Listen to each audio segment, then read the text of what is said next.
Continue முதல்ல வணக்கம் நலம் தானா விவர்ஸ். இன்னைக்கு கோசுமரி செய்ய போறோம். அதுக்கு பாசிப்பருப்பு ஒரு இதில் நான் போட்டிருக்கிறது கொஞ்சமாக போட்டிருக்கேன். 2 ஸ்பூன் அளவு பாசி பயிரை எடுத்து ஒரு 2 தடவை கழுவிட்டு அப்புறம் 3வது தண்ணியை நல்ல தண்ணியை ஊற்றி, ஏன்னா இது அடுப்பில் வைக்காத ஜாமான், அதனால் நல்ல தண்ணியை ஊற்றி ஊற வச்சிடணும். 1 மணி நேரம் ஊற வச்சுட்டு அதை நல்லா வடித்து எடுத்து வச்சுக்கணும். அதில் 2 ஸ்பூன் மாதுளம்பழம், 2 ஸ்பூன் கேரட் நல்லா துருவி வச்சிருக்குது, 2 ஸ்பூன் தேங்காய்.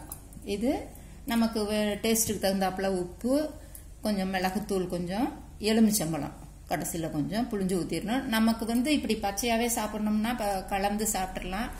தாளித்து பிடிக்கிறவங்களுக்கு தாளிச்சும் சாப்பிட்லாம். அதேமாதிரி கொஞ்சமாக கடுகு, ஒரு மிளகாய், கருவேப்பிலை, பெருங்காயம் போட்டு தாளித்து இதில் கொட்டி கிளறி சாப்பிட வேண்டியதுதான்.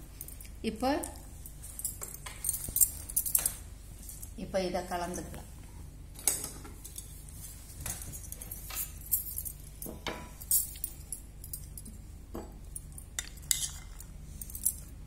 இது சின்ன ஸ்பூனாக இருக்கிறதுனால நான் 3 போடுறேன், பெருசாக இருந்தாலும் 2 போட்டுக்கலாம். கொஞ்சம் கூடவோ குறைச்சலோ இருந்தாலும் ஒன்றும் இல்லை, எல்லாம் பச்சையாக சாப்பிடக்கூடிய பொருள் தான். அவங்கவுங்க டேஸ்ட்டுக்கு தகுந்தாப்புல கூட்டவோ குறைச்சக்கோ செஞ்சுக்கலாம். நமக்கு சும்மா பேலன்ஸுக்காக ஒரு ஈக்குவல் ரேஷியோ வரணுங்கிறதுக்காக அந்த அளவெல்லாம் சொன்னது. நம்ம இஷ்டம் எது வேணாலும். கொத்தமல்லி தழை இருந்ததுன்னா கூட கொஞ்சமாக நல்லா பொடியாக நல்ல தண்ணியில் கழுவிட்டு பொடியாக கட் பண்ணி கொஞ்சமாக போட்டுக்கலாம். கொஞ்சமாக உப்பு, கொஞ்சம் மிளகுத்தூள், லெமன்,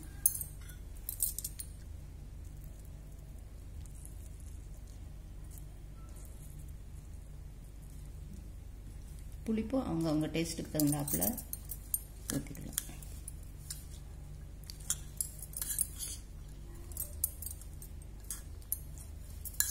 இது லஞ்சுக்கு இது மாதிரி சும்மா சாப்பிட்டுட்டு தயிர் சாதம் கொஞ்சம் சாப்பிட்டோம்னாவே போதும். நல்ல ஹெல்த்தியான ஃபுட்டு. சின்ன பிள்ளை நான் கோஸ்மேரி மாதுளம்பழம் போடாமல் பார்த்துருக்கேன். நான் மாதுளம்பழம் போட்டு பார்க்குறது இப்போ தான் ஃபர்ஸ்ட் டைம். ஆமாம், பொதுவாக தேங்காயும் போட மாட்டாங்க. பாசிப்பருப்பு, வெள்ளரிக்காயை பொடியாக கட் பண்ணி மிளகுத்தூள் உப்பு போட்டு அப்படியே கொடுப்பாங்க. கல்யாண வீட்டு பந்தியில எல்லாம் வைப்பாங்க. இது கர்நாடகா ஸ்டைல். இது கர்நாடகால தான் இந்த மாதிரி செய்வாங்க கோஸ்மேரின்னு. இப்போ இந்த மாதிரி செய்யறாங்க. இது சாலட் மாதிரி ஆயிடுச்சு. இது தாளிக்கணும்னாலும் இப்பெல்லாம் தாளிச்சும் கொடுக்குறாங்க. எப்படின்னா 2 ஸ்பூன் கல்லெண்ணெய் ஊற்றி அதில் கடுகு போட்டுட்டு கருவேப்பிலை போட்டு,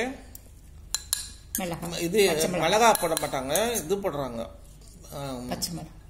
பெருங்காயம் தூள் போட்டு அதை அப்படியே கொண்டு அதில் ஊற்றி போட்டால் அதை தாளிச்சிடுறாங்க. ஆனால் பொதுவாக சாலட்னால தாளிக்க மாட்டோம், அப்படியும் செய்யலாம். கலர்ஃபுல்லா இருக்குது, கலர்ஃபுல்லா இருக்கு பாருங்க. ஆரஞ்சு, லைட் கிரீம் கலர், நீங்களும் செஞ்சு பாருங்க. ரெட். இதே மாதிரி ஹெல்த்தியான டிஷ்ஷு நீங்களும் செஞ்சு பார்த்துட்டு எப்படி இருக்குங்கிறத சொல்லுங்க. நலம் தானா சேனலுக்கு சப்ஸ்கிரைப் பண்ணுங்க, பெல் பட்டனை பிரஸ் பண்ணுங்க. வேற ஒரு வீடியோவில் பார்க்கலாம். தேங்க்யூ.